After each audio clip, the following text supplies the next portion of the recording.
বাবার বাড়ি মধুর হাঁড়ি, সেটা একমাত্র যতদিন আপনার বাবা মা বেঁচে থাকবে ততদিনই। বাবা মা মরে যাওয়ার পরে আপনাকে আর কেউই মনে রাখবে না। বাবার বাড়িটাও তখন আপনার জন্য পর হয়ে যাবে।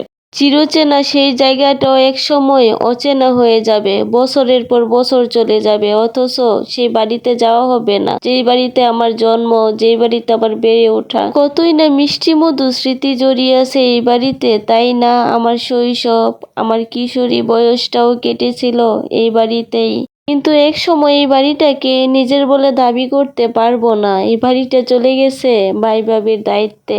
এখন তারা এই বাড়িটা নিজের করে নিয়েছে, আমার বাবার বাড়ি। এখন এই বাড়িটাতে গেলেও অনেকের বিরক্তি ফিল হয়।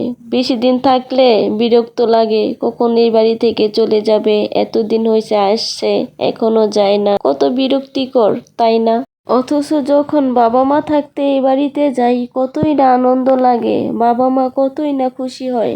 আর কিছুদিন থেকে যা মা, কিছুদিন থাকলে ভালো লাগবে, তো আদর যত্ন কত কি। বাবা মা যতদিন থাকে ততদিনই বাবার বাড়িতে আদর থাকে। বাবা মা নাই তার মানে বাবার বাড়িও নাই। হায় রে মানুষের জীবন, কত স্মৃতি, কত মধুর সময় ভাই বোন একসাথে কাটিয়েছি। আজ সবাই সবার পর। বাবা থাকতে বাজারে গিয়ে বাজারে সবচেয়ে বড় মাছটা আনতো, মুরগি, গরু, কত কি, কত নানা রকমের আইটেমের খাবার। অথচ সেই বাড়িতে গেলে এখন এক ফোঁটা পানিও মিলে না। বাবা যে মাথার উপরে কত বড় একটা বটবৃক্ষের ছায়া, সেটা যখন বাবা থাকে না তখনই আমরা বুঝতে পারি। যখন বাবা থাকে তখন এই অনুভূতিটা ফিল হয় না, কারণ বুঝতেই পারি না যে এক সময় আমাদের এই দিন আসবে। বাবা না থাকার মানেটা আমরা বুঝতে পারবো। এখন হাড়ে হাড়ে টের পাচ্ছি বাবা যে কি জিনিস। বাবা, দোয়া করি তুমি অনেক ভালো থাকো বড় পারে। জীবনের সর্বোচ্চটা দিয়ে তুমি আমাদেরকে ভালো রাখার চেষ্টা করেছো।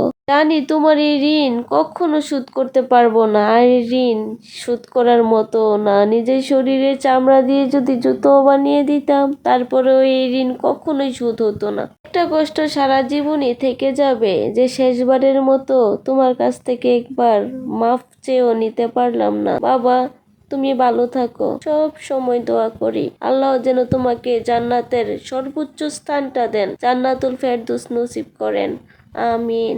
নিজের কষ্টগুলো এখন চাইলেও কারো কাছে শেয়ার করতে পারি না। নিজের মনের দুঃখ মনেই রেখে দেই, কারণ কে শুনে এতিমের দুঃখ? এতিমের তো পৃথিবীতে কেউ নেই, একমাত্র যারা বাবা মা হারা সন্তান তারাই বুঝতে পারে এই কষ্টটা। কারো বাবা মা এই পৃথিবীতে সারা জীবন বেঁচে থাকবে না, এটাই হচ্ছে দুনিয়ার রীতি। একদিন সবারই যেতে হবে, 2 দিন আগে আর পরে। কিন্তু বাবা মা না থাকলে পুরো পৃথিবীটাই মনে হয় অন্ধকার। যার বাবা মা নেই তার মনে হয় পৃথিবীতে কেউ নেই আপন বলতে। বাবা তো চলে গেছেন আমাদেরকে ছেড়ে এই দুনিয়া থেকে, কিন্তু মহান রব্বুল আলামিন এখন আমার মাকে জীবিত রেখেছেন, সেই জন্য আল্লাহ তাআলা দরবারে লাখো লাখো শুকরিয়া। দোয়া করি আল্লাহ যেন প্রত্যেক বাবা মাকে নেক হায়াত দান করেন, সুস্থ রাখেন এবং ভালো রাখেন। তো আজকের মতো বিদায় নিলাম, আল্লাহ হাফেজ।